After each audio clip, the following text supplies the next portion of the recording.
നേരത്തെ ഒരു ചർച്ചയിൽ പറഞ്ഞ പോലെ ഈ സത്യാനന്തര കാലത്തെ പലപ്പോഴും ആ ഒരു സമയത്തുള്ള പല ഇങ്ങനെയുള്ള സ്വഭാവങ്ങളെയും സോഷ്യൽ മീഡിയ ഉൾപ്പെടെയുള്ള നവമാധ്യമങ്ങൾ അതിനെയൊക്കെ പൊളിച്ചു കാട്ടുന്നു എന്നുള്ള രീതിയിൽ ഈ സത്യാനന്തര കാലവുമായി ബന്ധപ്പെട്ട് ഈ അടുത്ത കാലത്ത് നടന്നൊരു ചർച്ചയിൽ കേട്ടിരുന്നു. എന്ത് തോന്നുന്നു? തീർച്ചയായിട്ടും ഈ സാമൂഹിക മാധ്യമങ്ങൾക്ക് ഒരുപാട് നല്ല കാര്യങ്ങൾ ചെയ്യാൻ കഴിയും. ഒരുപാട് അത് മിസ്യൂസ് ചെയ്യപ്പെടുന്നുണ്ട്, സംശയമില്ല. പക്ഷേ പലപ്പോഴും യഥാർത്ഥ വസ്തുതകൾ പലരും മറച്ചു വെക്കുമ്പോൾ ആ വസ്തുതകൾ പുറത്തു കൊണ്ടുവിടുന്നത് സാമൂഹിക മാധ്യമങ്ങളാണ്. അതിൽ ഒരുപാട് കാര്യങ്ങൾ ചെയ്യാൻ പറ്റും അതിന്. ഇപ്പോൾ ഉദാഹരണമായിട്ട് ഇപ്പോൾ വിവാദങ്ങൾ, ഇപ്പം KR മീരയുടെ കൃതി ഒരു മോഷണമാണ് എന്ന് പറയുന്ന ഒരു വിവാദം വന്നല്ലോ. അത് ഏറ്റവും കൂടുതൽ ചർച്ച ചെയ്തിട്ടുള്ളത് സോഷ്യൽ മീഡിയയിലാണ്. സാധാരണ പത്രങ്ങളിലോ അല്ലെങ്കിൽ ചാനലുകളോ അല്ല, സോഷ്യൽ മീഡിയയിലാണ് അതിൻ്റെ 2 കൃതികളുടെയും പകർപ്പുകൾ എടുത്തിട്ട് ചർച്ച ചെയ്തിട്ട് ഇതെന്താണ് ശരി, എന്താണ് തെറ്റ് എന്ന് പറഞ്ഞിട്ട് ചർച്ച ചെയ്യുന്നത്. അതിനായിരിക്കുന്ന ആൾക്കാരുണ്ട്, അതിനെ ഓപ്പോസിറ്റ് ചെയ്യാൻ വേറെ ആൾക്കാർ. അപ്പോൾ ഈ സാമൂഹിക മാധ്യമങ്ങൾക്ക് അവർക്ക് മറ്റൊന്നും ലക്ഷ്യമില്ല, അവർക്ക് എന്തിനേയും ചർച്ച ചെയ്യാം, അവർ കാര്യം ഭയമില്ല. അതുകൊണ്ട് സാമൂഹിക മാധ്യമങ്ങൾ ഇത്തരം സത്യാനന്തര യുക്തികളെ പൊളിച്ചെടുക്കാൻ ഉപയോഗിക്കുന്നുണ്ട് തീർച്ചയായിട്ടും. ഇപ്പം പല ഈ പ്ലേജറിസം എന്ന് പറയുന്ന ഒരു സംഭവം ഈ അടുത്ത കാലത്തോളം നമ്മൾ കേൾക്കുന്നത്.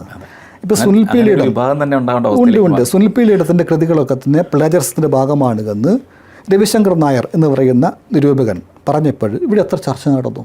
ആ ചർച്ചകൾ മുഴുവൻ നടന്നിട്ടുള്ളത് സോഷ്യൽ മീഡിയയിലാണ്. അദ്ദേഹം എന്നെ വിളിച്ച് പറയുകയുണ്ടായി, ഒരു 300ഓളം കമൻറ്റുകൾ, നെഗറ്റീവ് കമൻറ്റുകൾ, അദ്ദേഹത്തെ മുഴുവൻ കുറ്റപ്പെടുത്തിക്കൊണ്ടിൽ 300 കമൻറ്റുകൾ ഞാൻ പരിശോധിച്ചപ്പോൾ അതിൽ നിന്ന് മനസ്സിലായിട്ടുള്ള കുറച്ച് കാര്യങ്ങളുണ്ട്. അദ്ദേഹം സാഹിത്യ വിമർശനത്തിൽ നമ്പറിട്ട് എഴുതി ഇന്നേ വിമർശനത്തിൻ്റെ കണ്ടൻറ് ഇതാണെന്ന് പറഞ്ഞുകൊണ്ട്.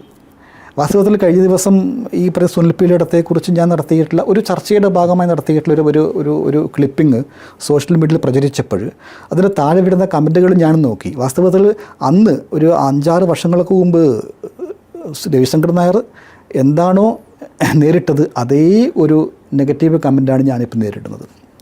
അപ്പം ഞാൻ പറഞ്ഞു വരുന്നത് സോഷ്യൽ മീഡിയക്ക് അതിനുള്ള സ്വാതന്ത്ര്യമുണ്ട്, ഇല്ലെന്നല്ല, പക്ഷേ ഒരു ചർച്ചയ്ക്കുള്ള സാധ്യത അതൊരുക്കുന്നുണ്ട് തീർച്ചയായിട്ടും. അപ്പോൾ എന്തുകൊണ്ടാണ് ഈ സുനിൽ പീലിടത്തിൻ്റെ കൃതി മോഷണമാണ്, പകർപ്പ് രചനയാണ് എന്ന് നമ്മൾ അറിഞ്ഞത്?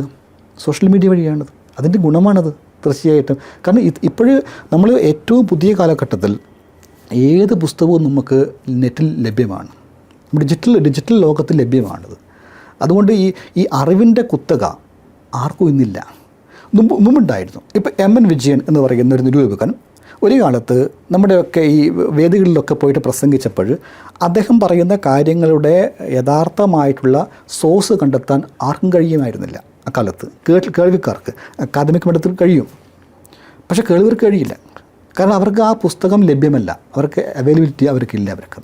പക്ഷേ ഇന്ന് ഒരാൾ സംസാരിക്കുമ്പോൾ അദ്ദേഹം ഒരു എഴുത്തുകാരനെ കോട്ട് ചെയ്യുകയാണ്. നിമിഷ നേരം കൊണ്ട് നമുക്ക് ആ പുസ്തകം നമ്മുടെ കയ്യിൽ കിട്ടി. ഇദ്ദേഹം പറഞ്ഞത് ശരിയാണോ തെറ്റാണോ, എങ്ങനെ വളച്ചൊടിക്കുന്നു എന്നൊക്കെ നമുക്ക് ആർക്കും മനസ്സിലാക്കാൻ പറ്റും. അത് സോഷ്യൽ മീഡിയയുടെ ഒരു ഗുണമാണ് ഞാൻ പറഞ്ഞു വരുന്നത്. നമ്മുടെ ഡിജിറ്റൽ അപ്പോൾ അറിവിൻ്റെ കുത്തക ഇന്ന് ആർക്കുമില്ല, അവകാശപ്പെടാനില്ല. അറിവിൻ്റെ കുത്തക വെച്ചുകൊണ്ടായിരുന്നു ഒരു കാലത്ത് നമ്മുടെ നിരൂപകരും സാംസ്കാരിക പ്രവർത്തകരും ഒക്കെ തന്നെ ജനങ്ങളെ പറ്റിച്ചിടുന്നത്. നമുക്കറിയാം. ഇപ്പോൾ MN വിജയൻ്റെ കാര്യം പറയുമ്പോൾ MN വിജയൻ പറഞ്ഞിട്ടുള്ള പല കാര്യങ്ങളും അബദ്ധമാണ് എന്ന് ഡോക്ടർ VC ശ്രീജൻ വെളിപ്പെടുത്തിയിട്ടുണ്ട്.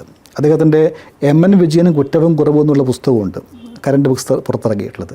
ആ പുസ്തകം വായിച്ചപ്പോഴാണ് നമുക്ക് മനസ്സിലാക്കുക MN വിജയൻ പറഞ്ഞ കാര്യങ്ങൾ ഇങ്ങനെയാണോ എന്ന് നമുക്ക് തോന്നിപ്പോകുന്ന ആ പുസ്തകം വായിക്കുമ്പോഴാണ്. കാരണം MN വിജയനും കോട്ട് ചെയ്ത പുസ്തകങ്ങളൊക്കെ ആര് വായിച്ചിട്ടുണ്ട്? ശ്രീജൻ മാഷ് വായിച്ചിട്ടുണ്ട്. അപ്പോൾ ഇത് ഇങ്ങനെയല്ല തെറ്റിദ്ധാരണയാണെന്ന് പറയുമ്പോൾ നമുക്ക് മനസ്സിലാക്കാൻ പറ്റും. അത് ഒരാൾക്കേ മനസ്സിലായിട്ടുള്ളൂ. ബാക്കി എല്ലാവരും ഈ ആരാധകരും ശിഷ്യന്മാരും ഒക്കെ ഇത് കേട്ടിട്ട് എന്തോ വലിയ എന്താ പറയുക വെളിപാട് പോലെ അവർ സ്വീകരിച്ചു. പക്ഷേ അതിനെ മനസ്സിലാക്കിയിട്ട് വിമർശിക്കണമെങ്കിൽ അത് വായിക്കണം. അപ്പോൾ ഇന്നത്തെ കാലത്ത് ഈ വായന കുറയുന്നു യഥാർത്ഥമായ. പക്ഷേ വായിക്കാനുള്ള സൗകര്യമുണ്ട്, പക്ഷേ വായന കുറയുന്നു. അങ്ങനെയുള്ളവരാണ് ഈ കമൻറ്റുമായിട്ട് വരുന്നത്. അപ്പോൾ ഞാൻ പറഞ്ഞു വരുന്നത് സോഷ്യൽ മീഡിയയിൽ അങ്ങനെ പോസിറ്റീവായിട്ട് കാര്യമുണ്ട്, നെഗറ്റീവായിട്ടുള്ള കാര്യമുണ്ട്. പക്ഷേ ഒരു ചർച്ചക്കുള്ള ഒരു വേദി ഒരുക്കുന്നുള്ളത് വലിയ കാര്യമാണ് കേട്ടോ, ഒരു സംശയമൊക്കെ കാര്യത്തിലില്ല.